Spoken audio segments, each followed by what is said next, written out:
All right. Welcome back to this week's conversation.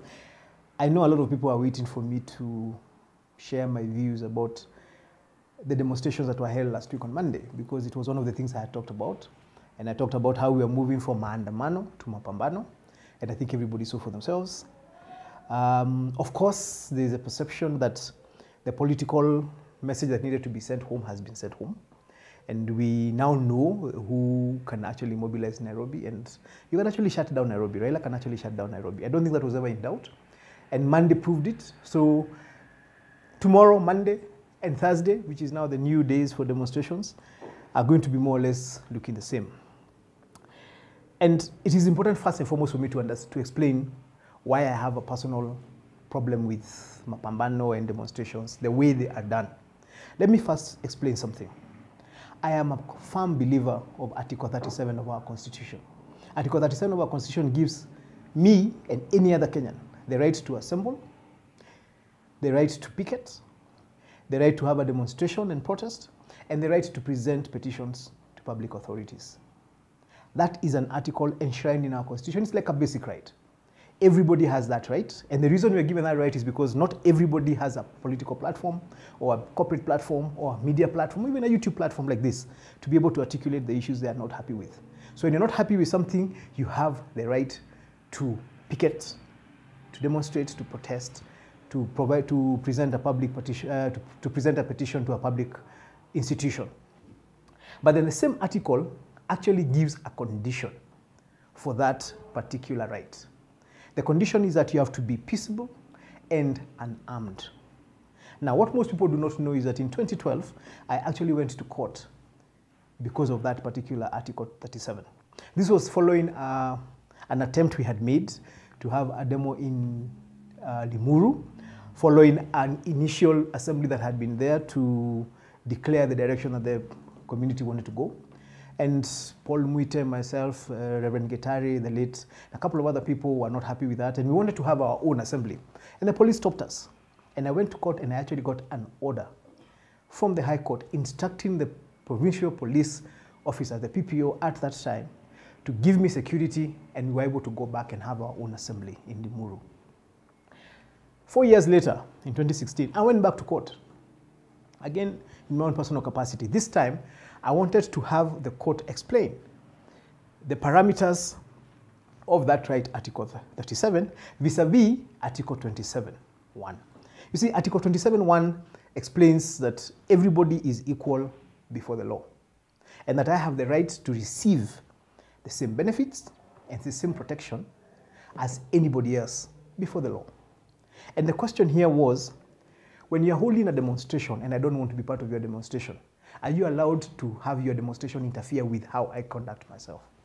And this was the question. If I have a business over here and you decide that your demonstration is going to come into my space and interfere with my business and my capacity to earn an income, does your right allow you to interfere with my business or with my ability to just enjoy life the way I want to? And I went to court in 2016, June, following something very similar to what is happening right now. Raila was leading CORD in April 2016, and they were having demonstrations every week demanding, as ironic as it sounds, for the IBC at that time to be reconstituted. He wanted Chebukati to be removed and a lot of other things. This is in 2016. And because of that, there were demos being held every week. And Nairobi businesses were being shut down, public property was being destroyed. And I went to court and I wanted to ask, okay, so the demonstrators are saying that they have the right, according to Article 37, to go to the streets. And I want to understand, there's also Article 27.1 that says we are all equal before the law and we are expected to get the same benefits and the same protection from the law. So the question was, you are a demonstrator and you're demonstrating. I am not a demonstrator and I am not demonstrating. How are you? Why does the law seem to be biased to allow you to come and interfere with my business? And Justice Makau, in his ruling, which actually I would like to read verbatim, made some very interesting declarations. And the first thing he declared, a declaration be and is hereby issued to the effect that the fundamental right under Article 37 of the Constitution of Kenya to assemble, to demonstrate, to picket, and to present petitions to public authorities is conditional on protesters or demonstrators conducting themselves peaceably and unarmed. That police officers are duty-bound to immediately stop protesters or demonstrators if they are armed with any form of weapon. He also said, an order be and is hereby issued directing the police and the Minister of Internal Security to formulate or amend and create a requisite law and regulations to ensure that demonstrations are peaceful and held as per the Constitution, including the marketing where areas are going to be held for this, costs for cleanup and things like that. The third order was that there needs to be a code of conduct that explains how that demonstration is not going to interfere with people who are not demonstrating. When I was in Parliament, I actually tried to push a bill in that regard, and it didn't go very far. And I guess it was just the dynamics of the time at that time. But the reality of it is this. I strongly support the right to assemble, the right to picket, the right to demonstrate, the right to present public petitions. It is how social order, it's how social growth has happened. It's how we have reached where we have reached as a democracy. It is important for us to have that right. It is important for us to have the capacity to be able to go out to the streets when we are not happy about something. That is a right that should never be taken away from us. What worries me is when I see the kind of things that happen with the kind of things that RAILA is calling. That is where I have a problem. So you call for a demonstration, and people show up, but then nobody is responsible about the people who show up. And when you ask that, you're told, no, the police have the right, have the responsibility of providing security. But I always make fun and say, when you go for a football tournament and the fans of a particular club misbehave, that club is fined. Why? Because you're the one who caused that club to assemble. The club are the ones that caused their fans to show up. So if I call an assembly, if I'm a leader of a church and I call my congregation to a place, and in that place, some of the members of the congregation destroy property, I am going to be liable for that destruction. But somehow, in regards to this particular issue, and this only happens, by the way, for politics, when it's a union that has called for a demo and something goes wrong, the union can actually be held accountable. But when politicians call for a demo, and members of the public come, and in the middle of that public, we have crooks, we have criminals, we have criminal elements who break. I mean, just think about Monday, we were all making fun about the guy who uprooted the signage for Tomboya Street. I don't know whether it was, now we also have this issue, DCI sharing pictures from Kitambo. I don't know whether it was a recent picture or a longer time ago picture. But there's a guy who actually uprooted a post. We saw what happened in railway, where all those barriers, guard barriers for protection of the pedestrians, were uprooted. Now, somebody is going to pay for that, for those repairs, and that's going to be public resources. So the question is, so who is responsible for that damage? So if I call for public action and things get damaged, should I be responsible? Because I'm the one who called. If I had not called, there would have been no cause for those things. So that there's a responsibility on the convener of public demonstrations to ensure that the people who are coming for that demonstration understand what this right means. It means you need to be peaceful. It means you need to be unarmed. Of course, it also means you cannot go destroy other people's property. Because now what we are seeing is an attempt at economic sabotage. The idea here is not demonstrations. Because if it was about demonstrations, you'd be coming to the street with your placards and your petitions, taking them to a particular office, or just showing them to the media and going back home. What we actually see now is people coming and creating chaos and fear, forcing people to shut down their businesses. Matatus cannot come into town. People cannot move. It becomes literally a public holiday. But it's a public holiday that is not provided for. So what we have actually seen is people losing business opportunities, and people not being able to earn an income. That affects the government directly in the bottom line.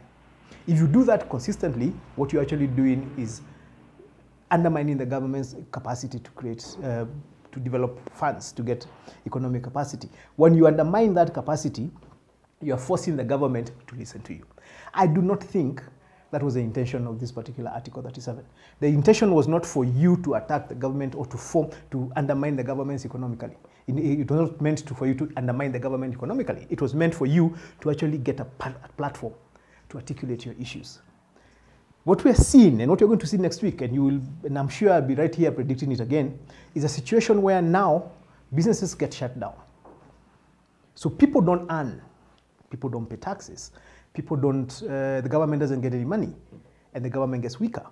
And you want that to happen until the government is forced to come and sit with you because of what is happening to them. Now, that is the strategy that we are seeing with Raila and Azimio at this moment in time, and that is my problem. And my problem is consistent. When I say I did this in 2016, I wasn't even a member of parliament then. In 2016, when CORD, led by Raila now, was actually going to the streets, they were going to the streets on exactly the same arguments they're having now. In 2018, they had a handshake. And I always ask, Raila had a handshake with Uhuru Kenyatta. Why did he not demand for Chebukati to actually leave? Because that is why he had been doing demos 2 years before in 2016. Today, he's doing the same demo about nearly the same thing. And Chebukati has already retired. Now he's arguing about the next formation of the IEBC, which actually is being formed according to a law that we passed in Parliament. Those stakeholders who are providing people are something we passed in Parliament. When we talk about the cost of living, members of Parliament are the ones who define a budget. Azimio has a pretty solid block of members of Parliament. We haven't seen even one of them attempt to bring a bill or a piece of legislation suggesting how we can reduce the cost of living, how we can affect the cost of electricity or fuel, which would affect the cost of living. What we are seeing is politics being played outside in the field to the detriment of ordinary Kenyan lives and businesses. I want to conclude this. In 2018, I was very upset with Raila Odinga for going to the streets because of how he affected Uhuru Kenyatta, who was the president then and was my party leader. Every time Uhuru explained why he had to go into a handshake, he talked about the kind of harm and damage that was caused by demos in Nairobi. And let's be honest, a lot of those businesses that were being affected were for people of our region. Uhuru was forced to do a handshake with Raila so that Raila could stop affecting our business people adversely. Today, I would feel like a hypocrite if I started supporting Raila for doing the same thing again, just because the president now is Ruto. I did not support Raila for doing it in 2018. He did demonstrations. He forced my president then into a handshake. The fact that the handshake ended up creating peace. You know, you cannot cause chaos and then come and create peace and then we say that you have done a good thing. Because that is what ended up happening. So you create chaos, then you do a handshake, then you create peace, and then we now celebrate you because you have created peace. Well, you are the one who had actually created chaos in the first place. Same thing is happening again. And why I have a problem with it is that I'm actually seeing the same thing happening. And I'm saying, no, it was wrong when it happened to Uhuru. It is wrong when it is happening to Ruto. We can't choose something to be good or bad because of who it is happening to. Right now, maybe you don't like Ruto. I did not vote for him. But the fact that what is being done to him is something I rejected when it was being done to a president I voted for means I can't support it right now. And those people who, especially members of my party, Jubilee, who are supporting these bandamanos should feel very ashamed of themselves.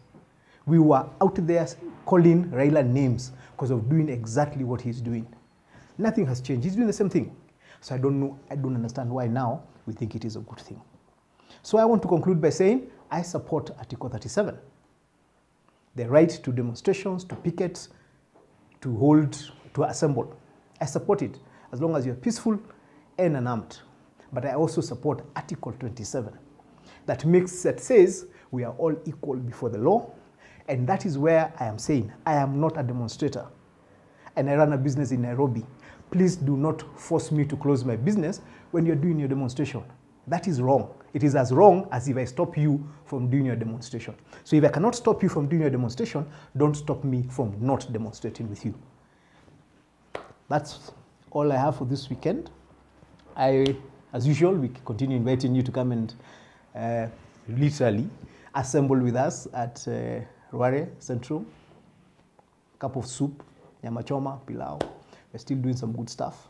Just come and hang out with us as we watch this country grow. God bless you, and take care of yourself. Asante sana.